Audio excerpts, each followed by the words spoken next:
Hello dear student, welcome to Sankalp online classes YouTube channel. तो मैं आप लोगों के लिए आज लेकर आया हूँ कक्षा 10वीं की 3rd नंबर चैप्टर, जो हमारा है भारत में हम क्या सीखे। भारत में हम रह के क्या सीखते हैं। यह भारत में हम क्या सीखे एक भाषण है। क्या है? एक भाषण है। भारत में लोग भाषण देते हैं और मूल बातें करते हैं, कुछ मूल बातें भी करते हैं। तो सबसे पहले हम कवि परिचय के बारे में पढ़ेंगे, उसके बाद में पूरे कहानी को समझेंगे। ठीक है, पूरे भाषण को हम समझेंगे। तो ये चैप्टर नंबर हमारा 3rd है, भारत में हम क्या सीखे। भारत में हम क्या सीखे, यह एक भाषण है। क्या है? भाषण है। भाषण ऐसे समझ लीजिएगा कि भारत में लोग क्या बोलते हैं। भारत में क्या लोग बोलते हैं? तो भाषण बोलते हैं, भाषण देते हैं भारत में लोग, और कुछ मूल बातें करते हैं। कुछ मूल बातें करते हैं। तो भारत में हम क्या सीखे के लेखक है फ्रेडरिक मैक्स मूलर, यानी मैक्स मूलर का पूरा नाम है फ्रेडरिक मैक्स मूलर। ठीक है, और इनका जन्म जो हुआ था 6 दिसंबर 1823 ईस्वी को हुआ था। ठीक है, ये इस चैप्टर के लेखक है। इनका जन्म कब हुआ था? तो 6 दिसंबर 1823 ईस्वी को हुआ था। इनके पिता का नाम विल्हेल्म मूलर था, यानी फ्रेडरिक मैक्स मूलर के पिता का नाम विल्हेल्म मूलर था। इनकी कुछ रचनाएं हैं जो इन्होंने क्या क्या लिखा है। हितोपदेश, कठ और केन, मेघदूत, ये जो सब है ना, ये आपको जर्मन भाषा में देखने को मिलेगा। ठीक है, ये जो लिखा गया था तो ये जर्मन भाषा में लिखा गया था, लेकिन हम जब ये पढ़ रहे हैं तो इसका मतलब समझ लीजिए कि इसको हिंदी में भी रूपांतरित किया गया है, हिंदी में ट्रांसलेट किया गया है। और इन्होंने उपनिषद भी लिखा है, बहुत सारे उपनिषद भी लिखा है। तो इसको ये जो जब लिखा गया था तो जर्मन भाषा में लिखा गया था, और इसको हिंदी में रूपांतरित करने वाले हिंदी रूपांतरण डॉक्टर भवानी शंकर त्रिवेदी ने किए थे। भारत में हम क्या सीखे, ये भाषण है। इसको मैक्स मूलर ने जर्मन भाषा में लिखा था और इसको हिंदी में रूपांतरण किसने किया था? तो डॉक्टर भवानी शंकर त्रिवेदी ने। डॉक्टर भवानी शंकर त्रिवेदी ने इसको क्या किए? हिंदी में रूपांतरित किया। कुछ महत्वपूर्ण बातें हैं यहाँ पे लिखे हैं हमने। यह 18 वर्ष की उम्र में लीपजिंग विश्वविद्यालय में संस्कृत का अध्ययन आरंभ किया। किसने आरंभ किया? तो फ्रेडरिक मैक्स मूलर ने 18 वर्ष की उम्र में लीपजिंग विश्वविद्यालय में उन्होंने संस्कृत पढ़ना आरंभ किया। ठीक है, और अगला है कि स्वामी विवेकानंद ने वेदांतियों का वेदांती कहा। स्वामी विवेकानंद ने वेदांतियों का भी वेदांती कहा। किसको? तो मैक्स मूलर को। स्वामी विवेकानंद जी ने मैक्स मूलर को वेदांतियों का भी वेदांती कहा।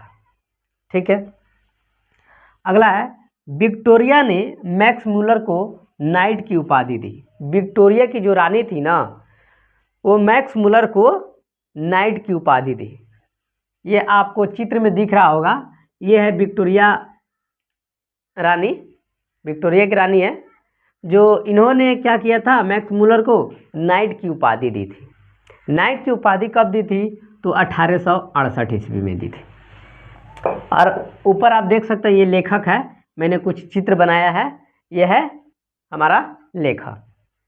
ठीक है, और इनकी जो मृत्यु हुई थी 28 अक्टूबर 1900 ईस्वी को हुई थी, यानी मैक्स मूलर की मृत्यु 28 अक्टूबर 1900 ईस्वी में हुई थी। ठीक है, तो ये रहा आपका पूरा क्या कवि परिचय। अगर पूछेगा वेदांतियों का वेदांती किसे कहा जाता है, तो मैक्स मुलर को। नाइट की उपाधि किसे दी गई थी, तो मैक्स मुलर को। तो नाइट की उपाधि मैक्स मुलर को किसने दी, तो विक्टोरिया रानी ने दी थी। मैक्स मुलर की मृत्यु कब हुई थी, तो 28 अक्टूबर 1900 ईस्वी को। ठीक है। कभी कभी एग्जाम में आ जाता है कि मैक्स मुलर का पूरा नाम क्या है, तो मैक्स मुलर का नाम आपको देखने में मिलेगा फ्रेडरिक मैक्स मुलर है, यानी मैक्स मुलर का पूरा नाम फ्रेडरिक मैक्स मुलर है। ये आपको पूछ सकता है, एग्जाम में पूछने के लिए आ सकता है। तो ये रहा आपका पूरा कवि परिचय। और आगे चलते हैं हम अब भाषण की तरफ। तो इसका पहले आप लोग स्क्रीनशॉट ले लीजिए।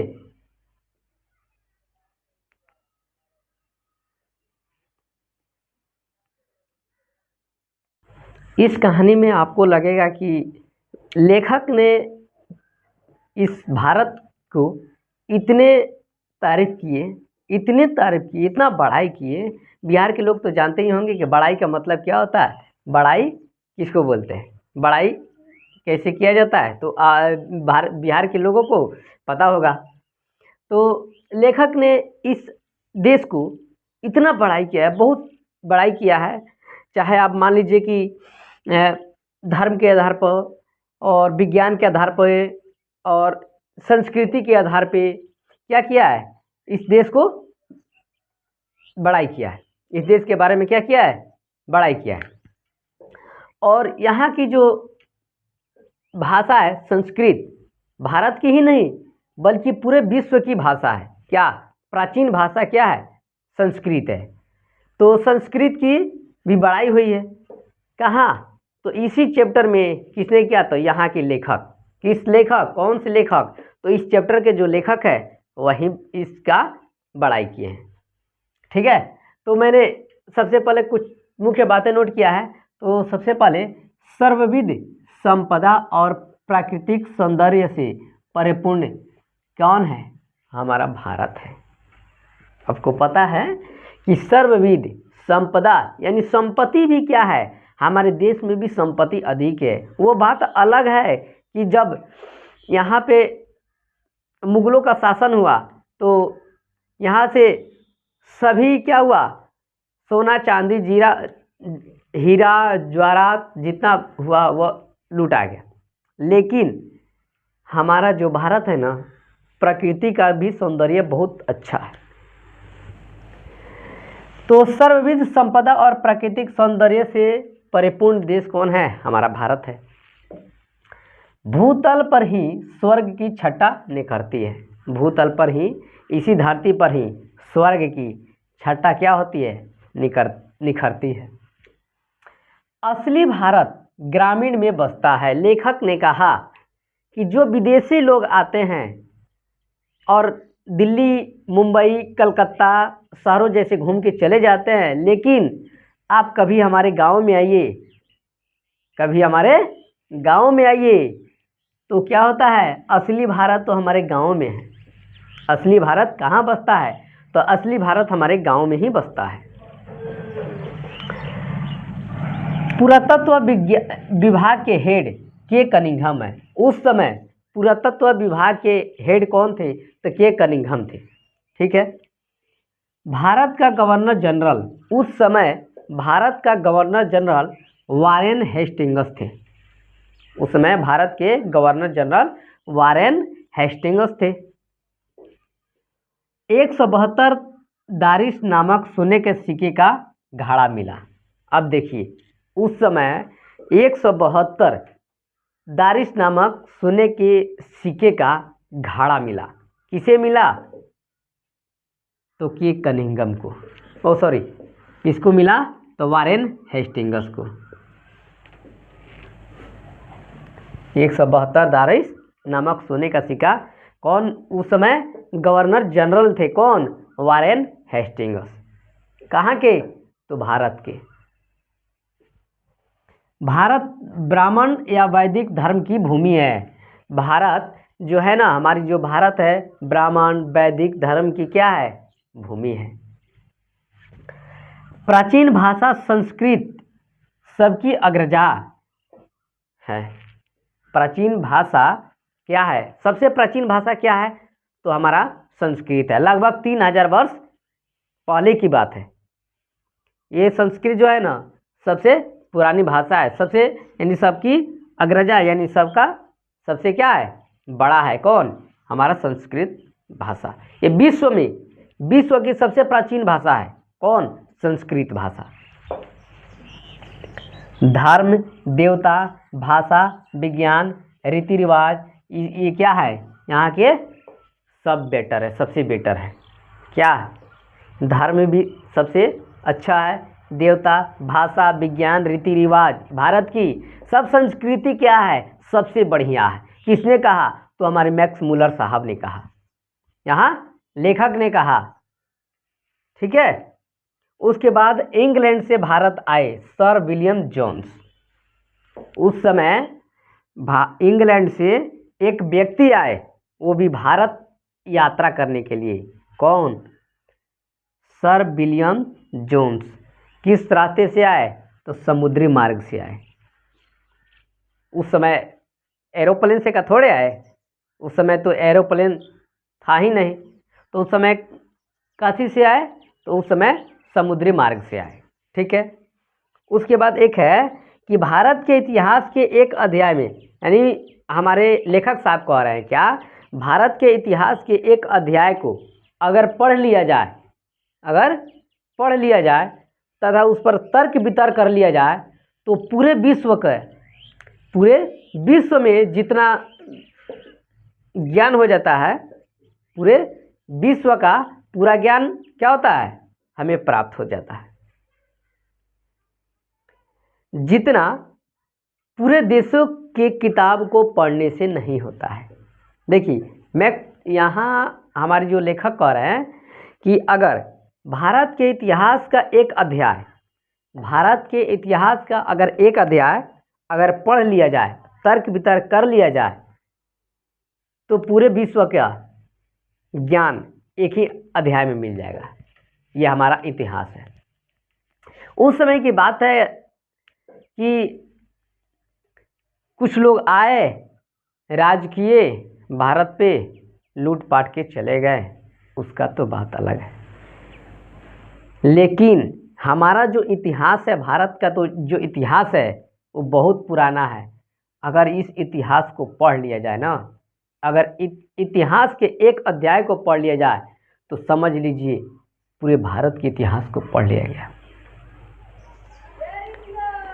जितना पूरे विश्व के पूरे किताब को पढ़ने में उतना क्या, पूरे विश्व के किताब को पढ़ने से उसका ज्ञान नहीं होगा, उतना उसमें अच्छी बातें नहीं मिलेंगी जितना हमारे भारत देश के एक इतिहास के एक अध्याय में है। ये कौन बोले, तो हमारे मैक्स मुलर साहब, यानी जो इस चैप्टर के लेखक हैं। ठीक है। तो क्या कहें, असली भारत कहाँ बसता है, ग्रामीण बस्ती में बसता है। तो आप आइए और हमारे ग्रामीण गांव में आप आइए और घूमिए, तब देखिए कि हमारे भारत देश कैसा है। सिर्फ मुंबई, दिल्ली, कलकत्ता घूम लेने से पूरे भारत को का थोड़े जान लीजिएगा। अगर पूरे भारत को जानना है तो आप आइए हमारे गांव में, गांव का भ्रमण कीजिए, उसके बाद पता चलेगा कि हाँ, भारत में वाकई कुछ है। ठीक है। और पूछ सकता है भारत का गवर्नर जनरल उस समय कौन थे, तो वारेन हेस्टिंग्स। एक और क्वेश्चन पूछ सकता है आपसे कि 172 दारिस नामक सोने का सिक्का का घड़ा किसे मिला था, तो उस समय जो जनरल थे वारेन हेस्टिंग्स, उसी को मिला था। ये रहा आपका पूरा सा भाषण। इस भाषण को पढ़ लेने के बाद आपका एक भी क्वेश्चन नहीं छूटेगा, मैं दावे के साथ कहता हूँ। इसके बाद मैं आपका सब्जेक्टिव क्वेश्चन करा दूंगा और उसके बाद ऑब्जेक्टिव क्वेश्चन करा दूंगा। तो आप लोग कंप्लीट कर लीजिए। इसके बाद आपको सब्जेक्टिव का लिंक मिल जाएगा और ऑब्जेक्टिव का लिंक मिल जाएगा। तो चलते हैं, मिलते हैं अगले क्लास में। तब तक के लिए जय हिंद, वंदे मातरम। अपना ख्याल रखिए।